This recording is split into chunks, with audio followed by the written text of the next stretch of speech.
आज की दुनिया में सबसे ईमानदार इंसान कौन है? नहीं पता? मैं बताता हूँ। संदीप रेड्डी वाघा साहब जी। जी हाँ, उन्होंने पब्लिकली अनाउंस किया था कि वायलेंट मूवी क्या होती है मैं बताऊंगा। और भाई साहब एनिमल बना करके उन्होंने इस बात को प्रूव भी कर दिया। जी हाँ, एनिमल जैसा नाम वैसा ही काम। एनिमल ने रिलीज होते ही शिकार करना शुरू कर दिया है। पहले तो इमोशनल गाने बजा बजा कर लोगों के दिलों पर कब्जा कर लिया है। उसके बाद भाई लाखों करोड़ों बाप बेटों का रिश्ता चेंज कर दिया है। और थिएटर में आते ही भाई सिनेमा नहीं एक्सपीरियंस दिखा करके लोगों के होश उड़ा दिए।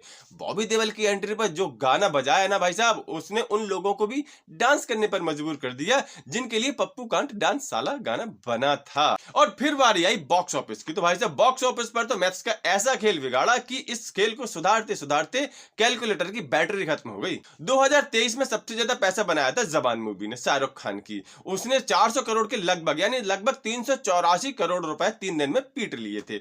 दूसरे नंबर पर फिर से किंग खान साहब आए, जिनकी मूवी पठान ने 70 घंटे यानी 3 दिनों में कमाए थे 330 करोड़। और अब इस लिस्ट में तीसरी मूवी भी आ चुकी है, वो भी 3 दिनों के अंदर ही। बहुत से लोग चौंक गए थे जब एनिमल के अनाउंस पोस्टर पर रणवीर के आगे सुपरस्टार लिखा था। और बॉक्स ऑफिस पर इतनी रिकॉर्ड तोड़ कमाई के बाद अब कई सारे सुपरस्टार्स का कैरियर दांव पर लग चुका है। तो भाई औकात दिखा दी बंदे ने। देखिए एनिमल का कंपैरिजन अन मूवी के साथ करते समय थोड़ा सा नाम इज्जत से लिया करो, क्योंकि इस मूवी ने जो कमाई की है वो की है एडल्ट सर्टिफिकेट के साथ। कमाई तो जवान और पठान ने भी की थी शाहरुख खान की मूवी, लेकिन वो यूए सर्टिफिकेट था। उसमें उनकी फैन फॉलोइंग फैमिली के बच्चों तक थी। और भाई आपको पता है कि बच्चे लोगों की तो शाहरुख खान जान है, लेकिन एनिमल के साथ तो ये सर्टिफिकेट जुड़ा है।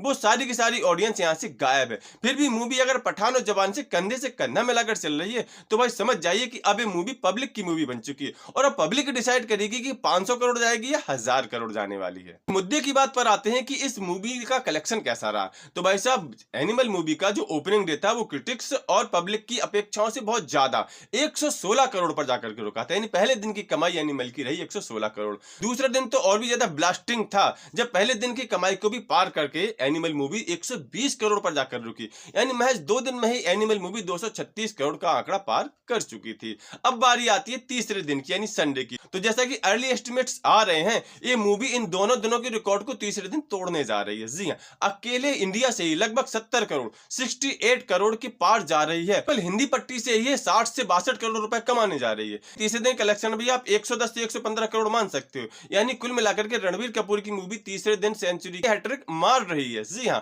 और कुल मिलाकर के 3 दिन में रणवीर कपूर 350 करोड़ कवर करने वाले अभिनेता बन चुके हैं। इतनी धुआंधार कमाई के बावजूद भी इस मूवी को मान लेते 500 600 650 करोड़ तक रुक जाती, लेकिन भाई अब ये 1000 करोड़ से पहले नहीं रुकने वाली है। इसका सीधा सा रीजन मैं आपको बताऊं। जी हां, कंट्रोवर्सी। अब इस मूवी के साथ कंट्रोवर्सी शुरू हो चुकी, जैसा कबीर सिंह के साथ हुई थी और फिर उसके बाद कबीर सिंह को पंख लग गए थे। वही जो कुछ पठान के साथ हुआ था। पठान मूवी को कुछ लोगों ने इतना ज्यादा क्रिटिसाइज किया, यहां तक कि दीपिका के कपड़े तक नहीं छोड़े। और उसका फायदा मूवी को इतना जबरदस्त मिला कि पब्लिक पूरी तरह से पठान के साथ हो गई।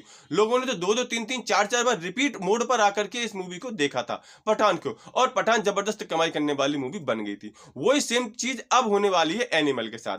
भाई कुछ लोग इस चक्कर में कि इस मूवी में कुछ गलत हम ढूंढ लें, इस मूवी को बार बार देखने जा रहे हैं, ऑब्वियसली कूल देखने के चक्कर में। लेकिन भाई तू कूल और मैं कूल के चक्कर में पॉकेट तो संदीप बांगा एंड टीम की ही भारी हो रही है।